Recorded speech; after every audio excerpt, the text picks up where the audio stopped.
So I think I'll introduce Michael first. This is Michael Takeo Magruder. He is a visual artist and a researcher. And I think most of you by now have seen his piece or are yet to have seen his piece in the Chapel of Gethsemane. And thank you for the invitation to present some of my ideas and sort of thoughts here at your conference. But since I take it I'm not probably,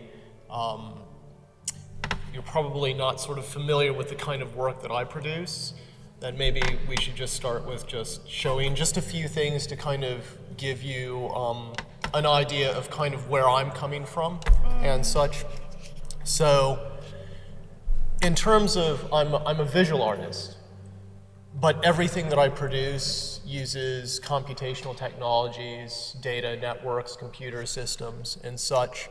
And yes, a lot of these products sort of end up online on the screen, whether they're sort of like 2D painterly things that are done with programming or real-time shared virtual environments, things using games engines.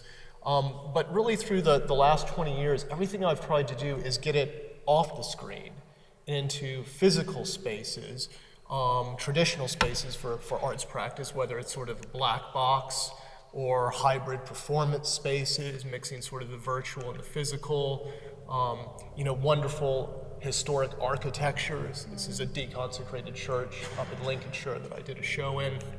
Or, of course, a traditional sort of white cube gallery space. So yes, on one hand, everything that I do is computational, but on the other hand, that if I want to work within sort of traditional spaces for arts production, so it's kind of bringing those two worlds together. And then just to kind of also to say, kind of playing on that idea, I think of myself less as a maker of things and more this remixer of culture. So where I'm sort of taking and reworking and sort of putting out some kind of different take, a different iteration on often, say, a historic theme or sort of a long line of critique and practice that's been done in visual art. And also sort of thinking about, for me, art should really be a place for dialogue and critique. That I'm not really into making beautiful things, but I want to make something that's a provocative, meaningful thing that can start a discussion and such.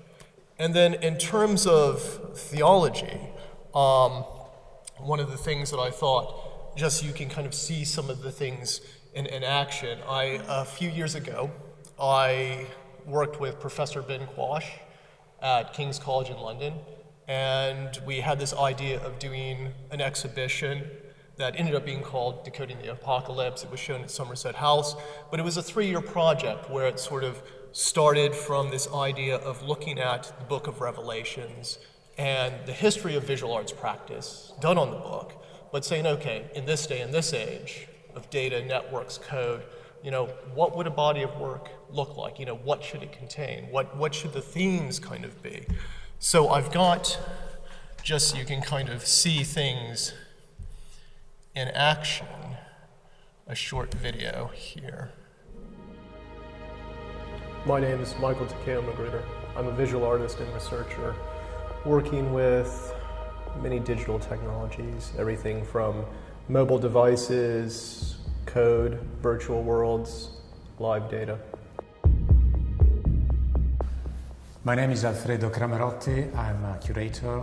In this occasion, I'm actually working to support Michael's work. This exhibition specifically, it has an interesting mix between very traditional, established, important art forms and sort of a reconstituted and represented with cutting-edge technology. I wrote a foreword for the show, which talks of my thoughts when I was 8 years old, growing up in DC. And it was, of course, during the height of the Cold War, where revelation and sort of the end of times was, of course, a common theme, because there were points in that early childhood where we were very close to nuclear war. I read Revelations for the first time, and I wondered if John the Seer was talking of locust hordes and falling stars because he couldn't describe Apache helicopters and missiles falling from the sky. And when I sort of came to the idea for this sort of deck, I started to sort of wonder, well, my daughter, what does she fear? What does she hope? So that's really what I wanted to do with this exhibition, so to take this really seminal text and ask people, okay, in this day, in this time, what are your locusts? What are your falling stars? The Horus technology installation is the one that I created of my own desire. The other 4 installations are based on my reactions to and discussions with the research of 4 theologians based at King's College in London. So the main focus of the installation is an actual physical horse skull. Everything else in the room is based off a digitization of that. Once it is in the digital space, then it can be transformed, it can be replicated. You have the light boxes of the zeros and ones, the digital DNA, if you will. You have the 3D wireframes sort of emerging out of blackness. And then you have the physical manifestation, so the 3D printed objects, which are actually being created there in real time in the gallery. It is about questions. It is about actually what we're doing here, where we come from, which is obviously something that art has always done, since cave paintings to coding. Apocalypse, even though yes, we see it as destruction, the original context of the word is actually unveiling. And certainly as an artist, that's what I've tried to do.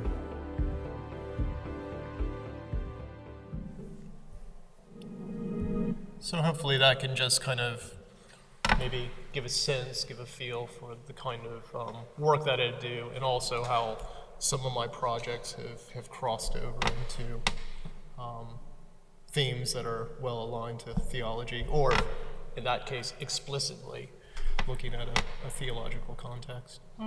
So. Well, thank you. One of the things that I know I am most intrigued by in especially this work, the Decoding the Apocalypse, in the piece that is the video and then the Oculus. Oh, yes, A New Jerusalem. The New Jerusalem is that's made up of the text of the book of Revelation. Yes, All yes, of this. Yes, it was. So, actually, if we go, just so sorry. not at all. But if we just, because I always think it's better to, I queued up some slides, so. Because I think that's really important for certainly my understanding of how Michael works, but also what it is that his work is trying to do for us if we're looking at something like the Book of Revelation, but with our post-secular eyes. So that is exactly what my mind would want to be able to do if I were an artist. And it's just, I think, so beautifully speaks to what your work as remixing and manipulating sort of the existing DNA structure of something and making it exactly what it is, but a very, very different version of that. Yes, yes. Well, certainly it was a piece that was very well received. On the sort of the arts technical side, I ended up winning a really big award the year for, and it's one of the big sort of arts VR awards that's given out, and it won it, which is a real honor. But the other thing that, when I think about the piece, that I was really pleased with is that the theologian, the professor that I worked with, Edward Adams, he's a specialist in New Testament studies and in Revelation, and he said, he told me that he had sort of spent so much of his sort of academic life and sort of paying attention to works that tried to kind of capture the essence of the New Jerusalem as it's sort of prophesied in Revelations. And he said that there wasn't one work that he thought anything of that had any value until he actually saw what I had produced as a result of the conversations that we had had.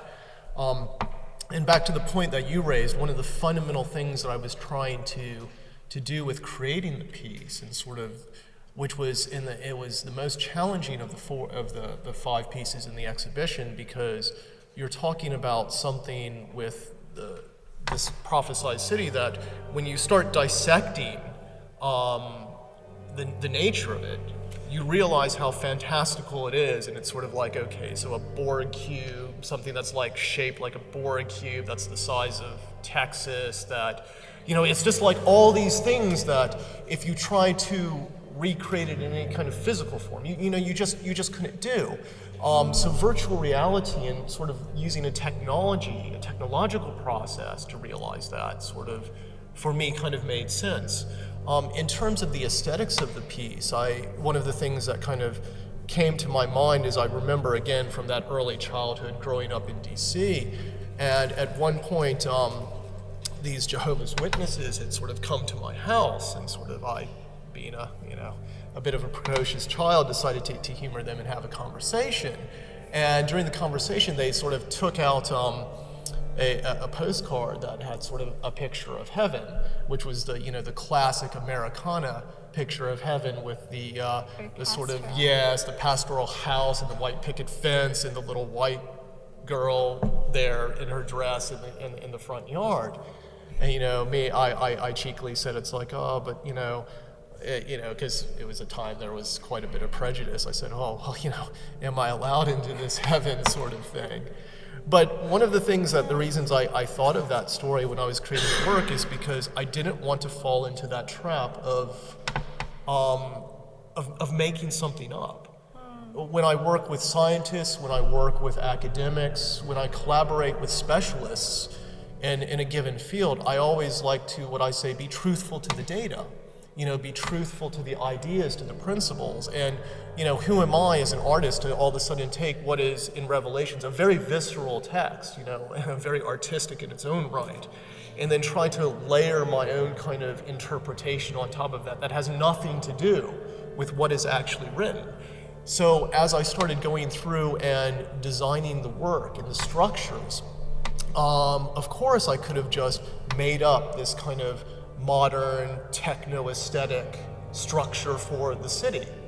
But I didn't want to do that. Conceptually, that just would have been no different from, say, me painting the picture of heaven and saying, here you are. So what I decided to do in the end is I came up with the idea of taking the actual words of the Bible. So I used the King James Version for my source. Because it was the. Now why? It was the better. Well, because it was the translation that I grew up reading. Yeah. So it seemed appropriate to use, as the artist, the translation that I grew up reading, and that was kind of part of my life. And then I basically took the chapter 21, I believe, that basically describes the city. And I took that and then translated that to data code. So for non-technical people, that's like a barcode. So basically this idea, and again, kind of riffing off this idea of translation of text, so, taking it into this computer, unapologetically digitized form, but that was still readable, albeit in this form, only by a machine.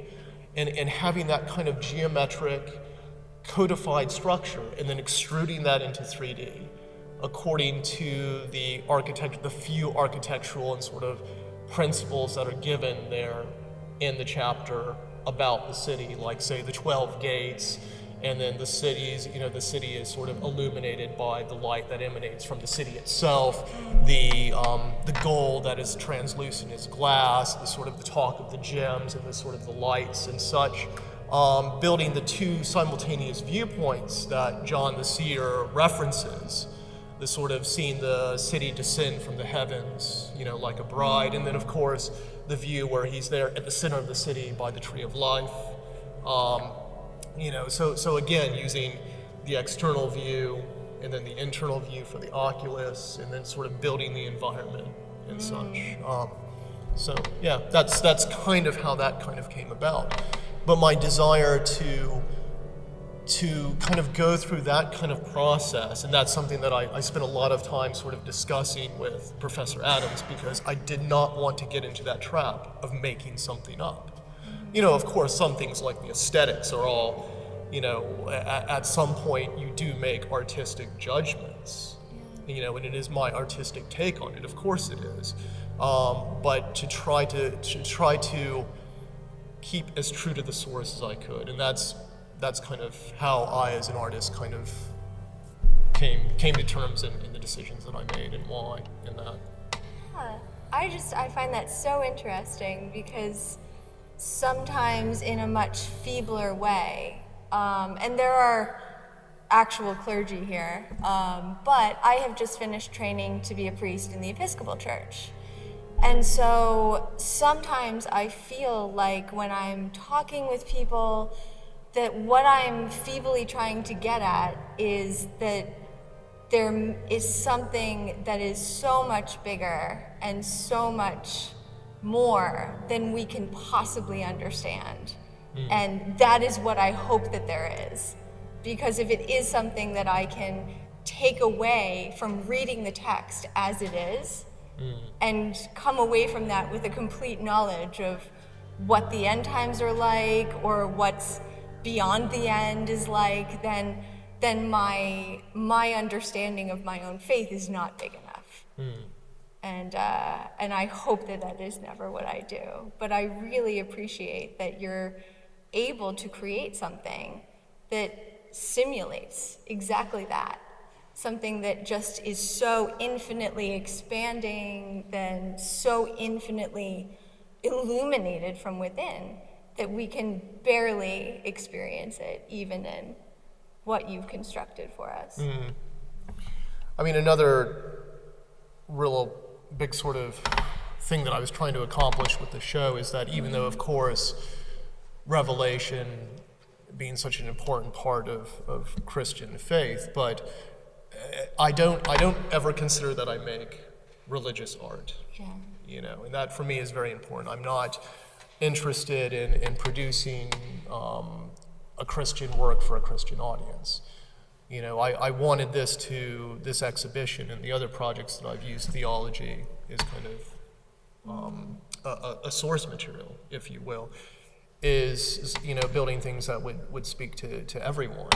And in this particular instance, really the focus was using Revelation and looking at sort of the connections into our Western pop culture. And if you look at sort of visual art that's based on Revelations, John Martin, I love John Martin's paintings, but he was derided at his time for being pop, and I think it's great. I mean, so this idea of the pop culture and the take on Revelations and sort of that on one side, and then on another key component for me is that when you're imagining an apocalypse, for me it's not or a future, a near future that it's not really I don't like sci-fi or sort of this idea of imagining for thinking of what the future might hold, but it's actually more about it tells us about our preoccupations in the here and the now. And I thought, I think that's always kind of very useful. It's a very useful device. So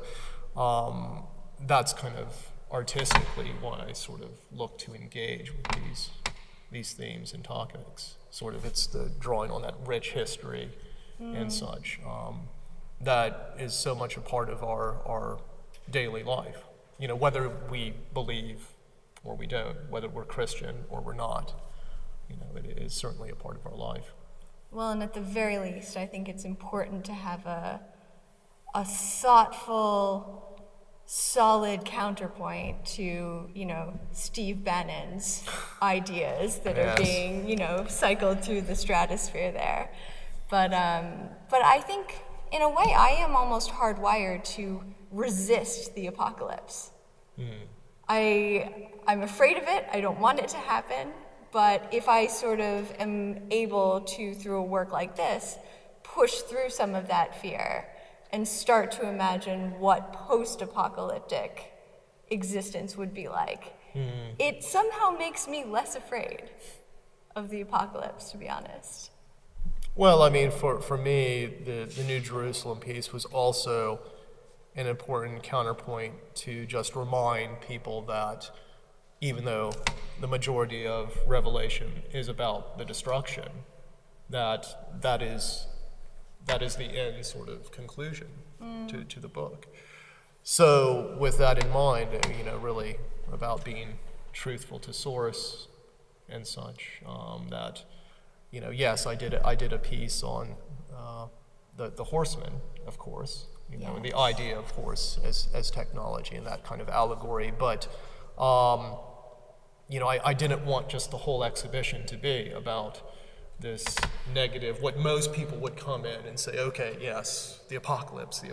So this idea of kind of turning that on its head and saying, okay, well, have you thought about the original meaning being this idea of unveiling and technology as a potential and sort of these themes that for the last 1,000 years, we've kind of played with in creative practice, and have you thought about seeing it from this different sort of viewpoint? Again, that's really what I was trying to do. Well, because the texture, for those of us who've seen the horse skulls up close, the texture is incredible. Oh, yes, that's you were able to, well, not I. Your faithful team. My collaborators, yes, were able to do that. If we can see it. Yes, it will be. There we go. Yeah, so for this piece, really it was looking at the idea of the horse being, and the riders really being, symbolizing power and potential, and thinking back to earlier times where the horse kind of represented everything, in terms of it was the great new mechanism for transport, for war, for agriculture, everything. Yeah. And now sort of looking at this idea of a technological apocalypse and how things have actually filtered into the mainstream. And I spent a lot of time with Professor Quash, and because we're of similar age, sort of talking about, what the apocalypse was for us versus our children, because Ben has a son that's very close to my daughter's age, so we were kind of had a lot of discussions about that, and how sort of, whereas in our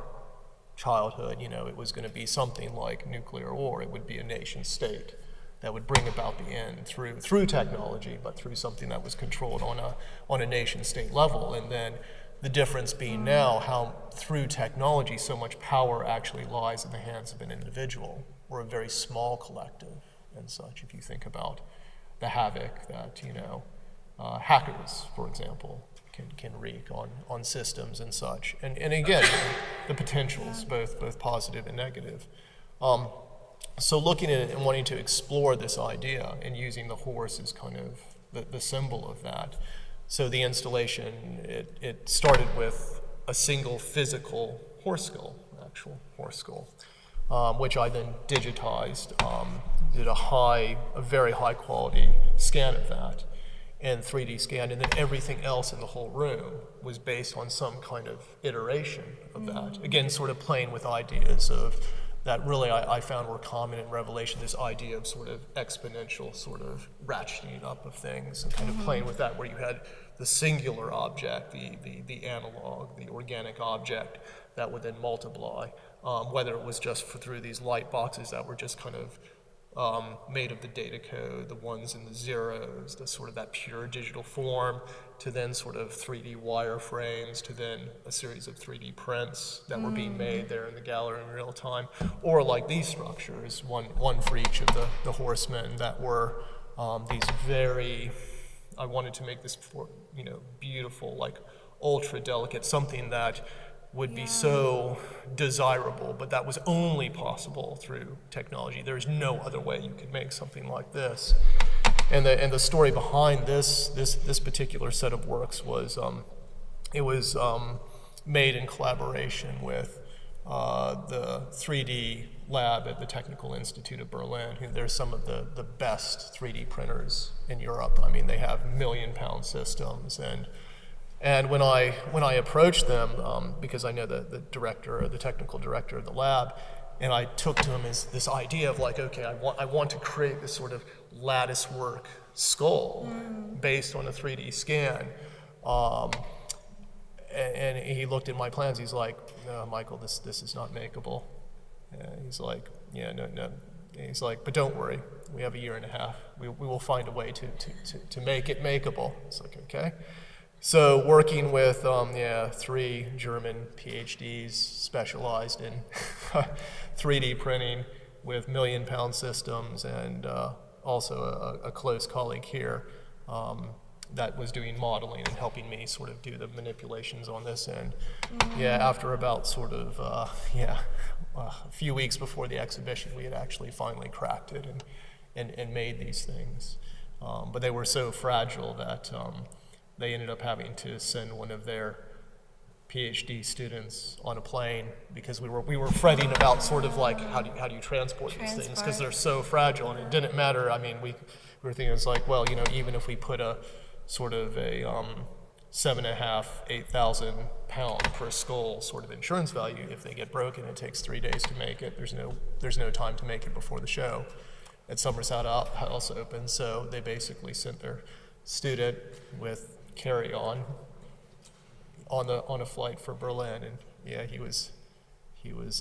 he said it was not a very pleasant trip, because he was so afraid, just kind of like, hugging his suitcase to keep it safe. And he was so happy to kind of arrive at Somerset House and be like, yeah, here they are, take them. Your entire degree depends on this. Yes, yeah. Would it be okay if we took a couple of questions from the audience? Sure. Anybody want to add anything on the show? Are we all tired of the I have a question. Yes.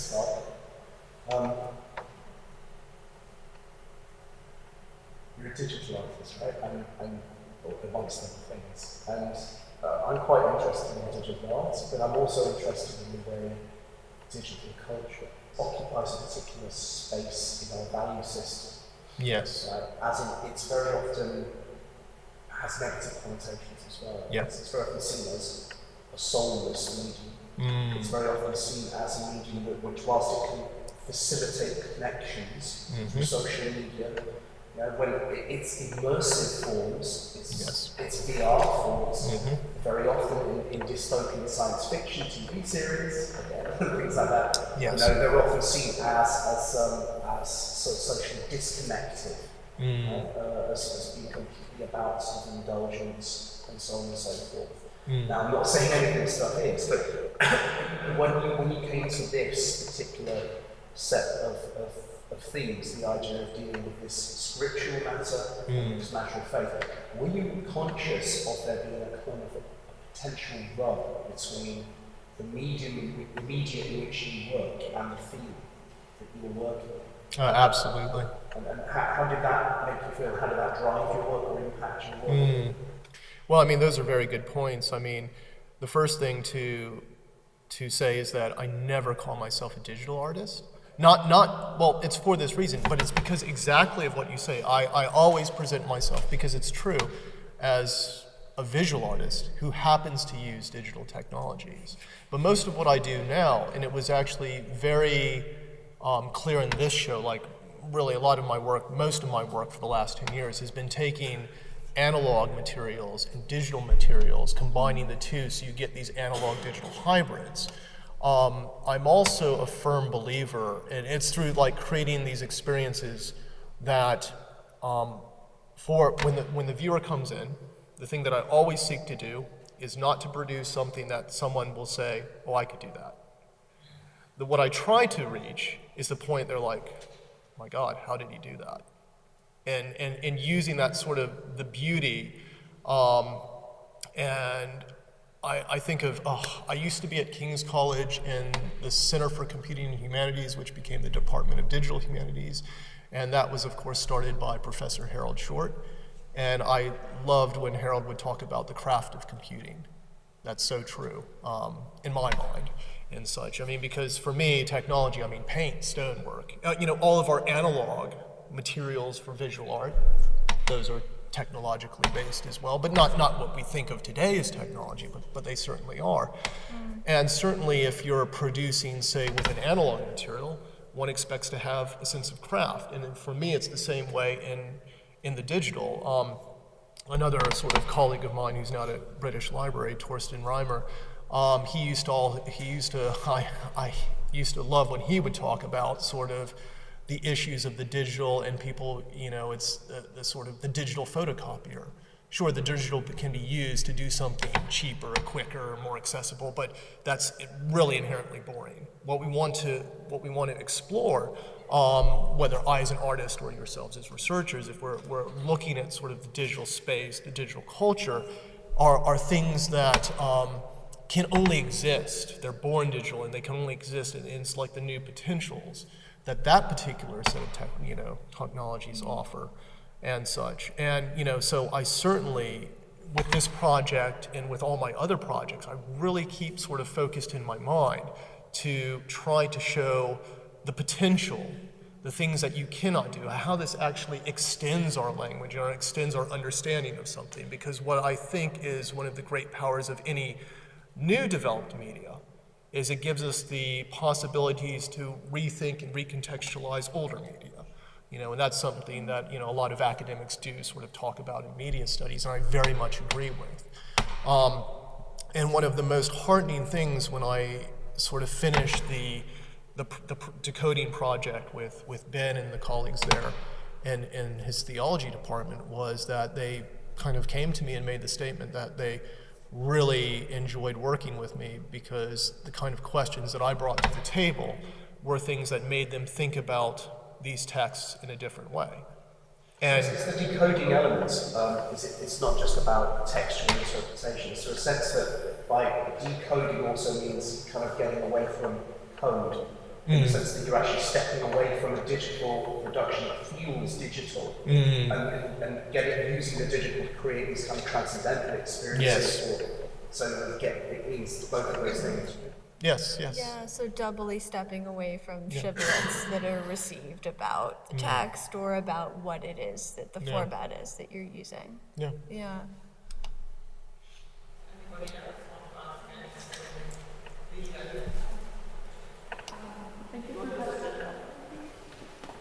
Thank you for coming to speak with us today. I'm not sure if you use the Google Maps, Google Satellite, and the actual today. Oh, yes. For the work, so could you say explain a little bit about what's happening? Oh, okay, yes, and why, yes. And secondly, was that decision to use the actual, the map of the actual city? Theologically informed, basically the state kicks knowledge, or was it artistic decision? No, it was certainly based on my conversations with Professor Adams, because one of the things that I learned that sort of, again, with this idea of exponential growth and sort of that I learned through the process of studying the sort of the history of the concept of the New Jerusalem was that when it was described in the Old Testament, in Ezekiel, it was actually described differently at a much smaller scale. So I thought, okay, that's very interesting, and sort of this idea of everything seemed in Revelations just to, exponential increasing. So kind of communicating and playing with that idea. And then also from some of Professor Adams' own work, sort of where he occasionally writes about, it's more sort of a philosophical approach of, a counter-narrative to, say, fundamentalist Christianity that just says, okay, well, if the end of the world's going to come, why do we care about anything, Screw the environment, or God will sort it out, or so on and so forth. And Professor Adams would write these pieces talking about how that the new is, of course, built on the old, and we have this responsibility, in terms of that continuum and such. So I wanted to kind of play with that idea as well. So the idea to every virtual world is made of two things in terms of the structures. You have the geometric form, which was made, as I said, of the words of the text itself, and then you have a texture, which overlays that sort of skeletal geometry. So in thinking about, okay, well, I need a texture, I don't want to just make something up, I've already used the words to make the geometry, what can I use for the texture? Oh, what if I use the city plans, the map data sort of that is of Jerusalem today, tying the piece to today, but then capture the amount of area centered directly around the center of the old Jerusalem, but I actually captured the amount of map data that was described in Ezekiel for that particular iteration. So that kind of was my artistic thought of that. So just kind of, integrating those ideas into the piece of work, really. We have time for one question, I think. Nobody else has anything. I would like to just a bit more on your resistance to the idea of Christian art. So you don't want to use Christian art, or you don't think of this art as Christian art. What would you say makes something specifically religious artwork, and what would the distinction be? Well, okay, I could sum up my desires in that area by talking about a different work that the other half of the Rosens, Carolyn Rosen, actually commissioned me to produce for an exhibition that he first did in London and then took to DC, and I think he'll be taking that to New York City. Yeah, hopefully next year. But the piece is called Lamentation for the Forsaken, and he asked me to produce a work looking at sort of this that would fit within the Stations of the Cross exhibition. But Aaron knows that I only produce things that are sort of that are not exactly religious. That I can produce something based on a religious theme, but I wanted it to be something that would speak to a great issue of our time.